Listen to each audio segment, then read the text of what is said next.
India news Haryana, अपनी बोली अपना चैनल।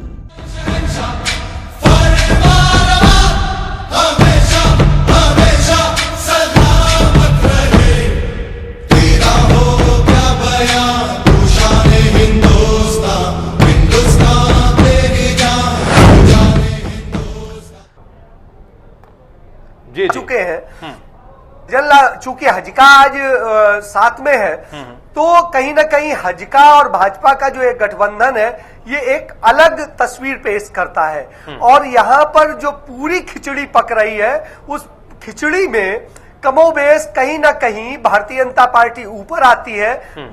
उसके बाद में चूंकि आरके आनंद साहब हैं, बहुत अच्छे हैं, और एक जो जाट वोट है वो कहीं ना कहीं आज की डेट में इनेलो की तरफ ज्यादा झुकाव लिए हुए हैं। ऐसी स्थिति में ये बात मैं सहमत हूं कि दूसरे नंबर की लड़ाई आरके आनंद साहब और भड़ाना साहब में होने की उम्मीद है जी। तो कुल मिला के ये त्रिकोणी मुकाबला ही होगा और इस खिचड़ी में फायदे में मुझे लगता है भारतीय जनता पार्टी रहने की उम्मीद है, क्योंकि गुर्जर वोट भी बहुत, और गुर्जर वोट भी लास्ट मूवमेंट में उस जगह जाता है जहां उसे जीत दिखाई देती है, लेकिन सर हम ये जानने की कोशिश आपसे जरूर करेंगे कि आम आदमी पार्टी और बहुजन समाज पार्टी, चूंकि आपने बहुजन समाज पार्टी का जिक्र किया, चेतन शर्मा 2009 में बीएसपी की टिकट पर चुनाव मैदान में थे, अच्छा खासा वोट उन्होंने लिया था। इस बार राजन शर्मा यहां से चुनाव मैदान में, वो खुद कितना वोट ले पाएंगे और ये दोनों पार्टियां किसका कितना नुकसान कर रही है? इससे पहले अनुज जी कुछ कहना चाह रहे हैं। अनुज जी कहिए। जी, मैं कहना चाह रहा था कि आरके आनंद साहब बड़े वकील हैं,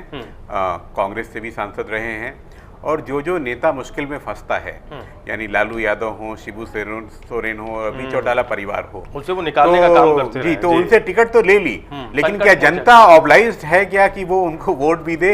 ये तो परसों जब वोट डल रहे होंगे उस समय पता लगेगा, उस समय पता लगेगा कि क्या स्थिति रहती है। इसीलिए हम बार बार कह भी रहे अपने दर्शकों से कि ये अनुमान है हमारे विश्लेषकों का।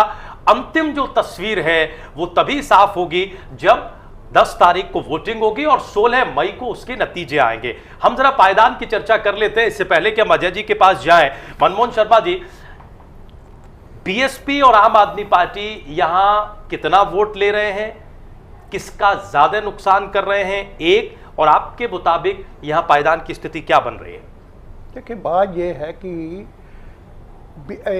बीएसपी के देखिए दो फैक्टर आते हैं। एक, इसमें इस एरिया में तकरीबन 1,20,000 के करीब ब्राह्मण वोट है। ठीक है, अच्छा, अगर वो और शेड्यूल दलित वोट मिल जाएंगे तो फिर ये भी मुकाबले में आ सकते हैं।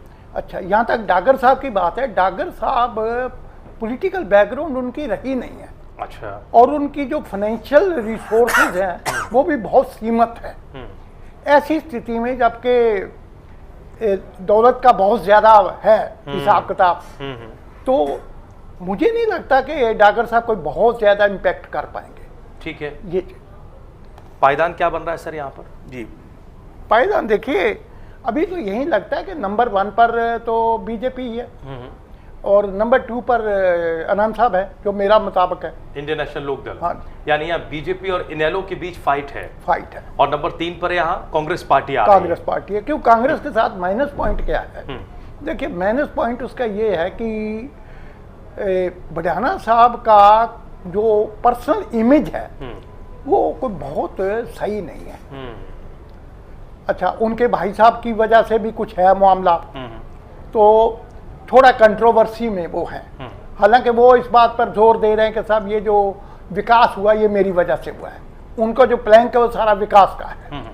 तो ये सारा जो है उसमें कांग्रेस का जो हवा है वो कांग्रेस के डेफिनेटली खिलाफ है। ठीक है, यानी आपके मुताबिक नंबर 1 पर बीजेपी, नंबर 2 पर इंडियन नेशनल लोकदल और नंबर 3 पर कांग्रेस पार्टी। कुल मिलाकर यहाँ जो मुकाबला बन रहा है मनमोहन शर्मा जी के मुताबिक वो बीजेपी और इंडियन नेशनल लोकदल के बीच है।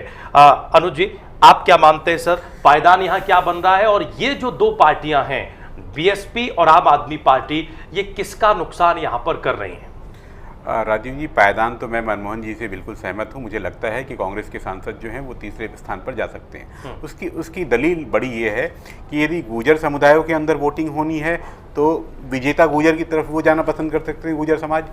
और जहाँ तक ब्राह्मण समाज का, वो पूरे देश में जब वो भाजपा की ओर झुका हुआ है और ये सीट देने में क्यों वो पीछे रह सकता है। ठीक। इसके अलावा जो बाहर से आया हुआ वोटर है, यानी मैं मान लूं कि 5 साल में 10% यहीं का बढ़ता, तो 4-4.5 लाख जो बाहर का वो नया वोटर यहाँ अभी बढ़ा हुआ है, वो उसका झुकाव या तो कांग्रेस या भाजपा या आप, इन तीन की तरफ होता।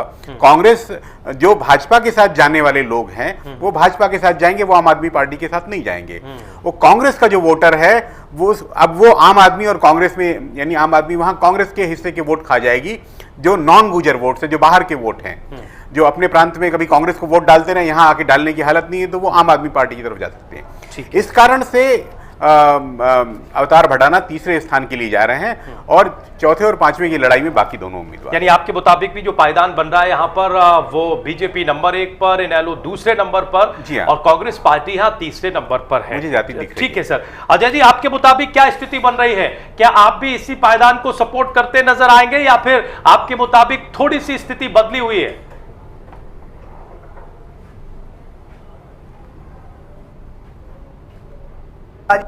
मैं पूर्व साथियों से, मेरा गुर्जर साहब प्रथम स्थान पे होंगे और उसके पीछे एक जो बड़ी वजह है, जैसे 1.25 लाख वोटर करीब यहाँ ब्राह्मण है। मुझे याद है कि अभी बीते दिनों विनोद शर्मा जी की जो ब्राह्मण सम्मेलन हुए और वो हुए, उनमें जिस तरह से ब्राह्मणों ने सपोर्ट किया, जिस तरह से हुआ था, और आज विनोद शर्मा के भाजपा के पक्ष में आने का एक ये फायदा मिल रहा है कि भारतीय जनता पार्टी को कहीं ना कहीं मोदी के नाम पर जो विनोद शर्मा ने समर्थन दिया है, उससे वो जो ब्राह्मण है वो कहीं ना कहीं भारतीय जनता पार्टी के पास आता नजर आता है। सेकंड चीज ये है कि इनेलो को सिंपैथी वोट जाटों का, उसके अलावा दूसरे अन्य वोट्स भी जो मिल रहे हैं, पंजाबी वोट्स पे भी वो असर कर रहे हैं, वो एक फायदा मिल रहा है। अवतार भटाना के खिलाफ बहुत ज्यादा व्यक्तिगत रूप से, पार्टी के रूप से और अन्य तरीके से भी काफी शिकायतें हैं लोगों की, इसलिए उनको, इवन उनके गुर्जर समुदाय में भी उनसे काफी नाराजगी है, इसका एक उन्हें नुकसान मिलेगा। तो इस कारण वो तीसरे नंबर पर मुझे जाते नजर आते हैं। चौथे नंबर पर मुझे बहुजन समाज पार्टी नजर आती है और 5वें नंबर पे आम आदमी पार्टी नजर आती है। यानी मेरा ये है। और चूंकि बहुजन समाज पार्टी सबसे ज्यादा नुकसान कांग्रेस का कर रही है, इसलिए मुझे लगता है कि कांग्रेस को और ज्यादा डेंट लगेगा, ये मेरा आधार है। यानी जहां तक फरीदाबाद लोकसभा क्षेत्र का मामला है, हमारे तीनों ही जो सम्मानित पैनलिस्ट हैं वो पहले, दूसरे, तीसरे नंबर पर एक आम राय रख रहे हैं। पहले नंबर पर फरीदाबाद में बीजेपी है, दूसरे नंबर पर यहां इंडियन नेशनल लोकदल है और तीसरे नंबर पर यहां कांग्रेस पार्टी है। चलिए आगे बढ़ते हैं और अब हम जिक्र करते हैं गुड़गांव लोकसभा क्षेत्र का। गुड़गांव लोकसभा क्षेत्र का विश्लेषण करने से पहले जरा जान लें कि यहां मुकाबला किस किस के बीच है। यहां राव इंद्रजीत सिंह बीजेपी हजका की टिकट पर चुनाव लड़ रहे हैं। राव इंद्रजीत सिंह कांग्रेस पार्टी में अब से थोड़े वक्त पहले एक कद्दावर नेता थे दक्षिण हरियाणा में, लेकिन वो कांग्रेस पार्टी छोड़कर बीजेपी में आ चुके हैं और गुड़गांव लोकसभा सीट से वो चुनाव मैदान में है। अहिरवाल का इलाका माना जाता है गुड़गांव। कांग्रेस पार्टी से यहां राव धर्मपाल चुनौती दे रहे हैं। इनेलो से यहां जाकिर हुसैन चुनाव मैदान में है। आम आदमी पार्टी से यहां आम आदमी पार्टी के कद्दावर और रणनीतिकार कहे जाने वाले योगेंद्र यादव यहां चुनाव मैदान में है और बीएसपी ने यहां धर्मपाल सिंह कोटा को चुनाव मैदान में उतारा है। ये 2014 में कौन किसका मुकाबला है ये हम बता रहे हैं और स्क्रीन पर आपको दिखा रहे हैं कि 2009 के नतीजे कहां थे, एक नजर वहां भी डाल लीजिए। इंद्रजीत सिंह पिछली बार कांग्रेस की टिकट पर चुनाव लड़ रहे थे।